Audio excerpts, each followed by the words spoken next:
Hi, and welcome back to the T. Williams Micro Course.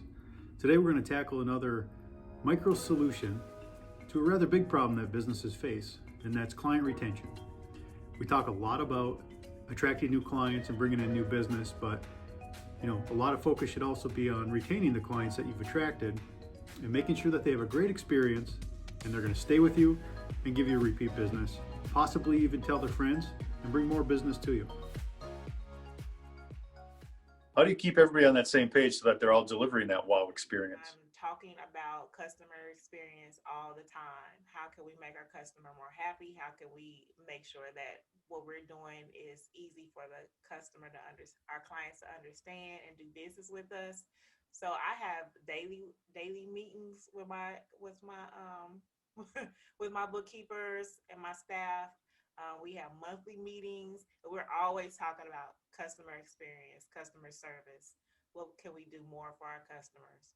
So if they're not happy, then I usually will get in and make sure it gets resolved. But most of the time I do client check-ins, every so often, maybe every 2 or 3 months, just to see how they're doing. Is there anything that we can do? Are we missing something? So I do client check-ins and I do check-ins and meetings with my staff. I think those are two things that keep us on point. Yeah, getting the whole team to deliver a consistent, experience to the clients is important. That's what makes clients feel good. It makes them feel like they're getting that wow experience. This micro solution is going to focus on the client experience, and I'll give you a quick few steps to go through so that you can make sure that your client experience is what you need it to be to make sure you have happy clients, repeat business, and possibly, again, even go tell the world so that you'll get more clients out of it. So step one is to map out the client journey from client engagement, onboarding, service delivery, post-delivery follow-up, and whatever touch points you have in between that fit your business. Map it out, draw it out on paper, get your team together and pick over the different things that you feel like create some resistance, because it's about removing resistance so that clients can flow through your process and not have a lot of frustrations, headaches, things that cause them to maybe not get the greatest experience. And think about the things that you go through as you consume others' products and services. What are the things that you find to be annoying or that cause you to have some kind of frustration? And identify those within your own process, because those are the areas you're going to want to focus on first to make sure your clients are getting a great experience. Once you've mapped out your client journey, the next step is to get as much feedback as you possibly can from those that have done business with you or that are currently doing business with you. Find out through surveys, conversation, different sources that you have available that will allow that conversation to get going between you, your business, and your clients. And ask them, what is it that you love about us? What is it that you would want to change?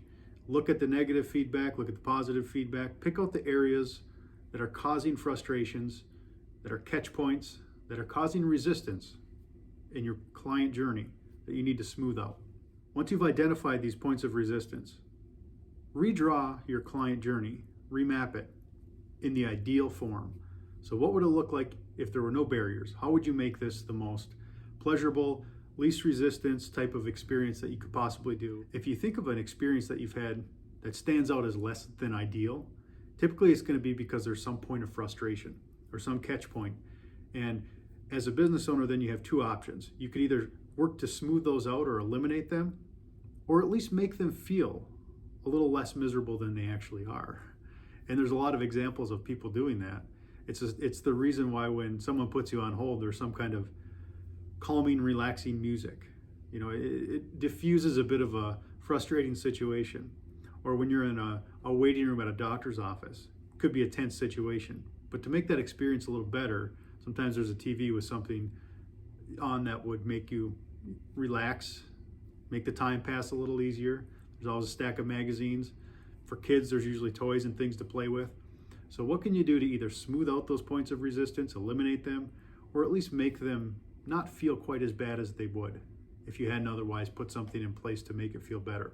So a pretty simple process, and we're just going to keep it nice and high level.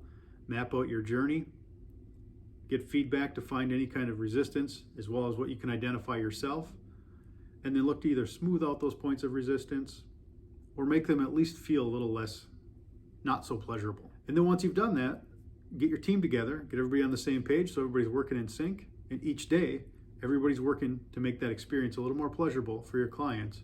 And you'll find that clients will notice, they'll take notice, they'll be more engaged, they'll be happier with your services, they'll stick around, maybe even bring some friends.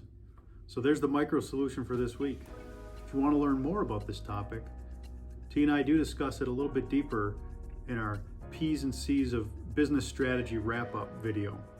So I'd encourage you to go back and take a look. Enjoy. I hope this helps your business get better.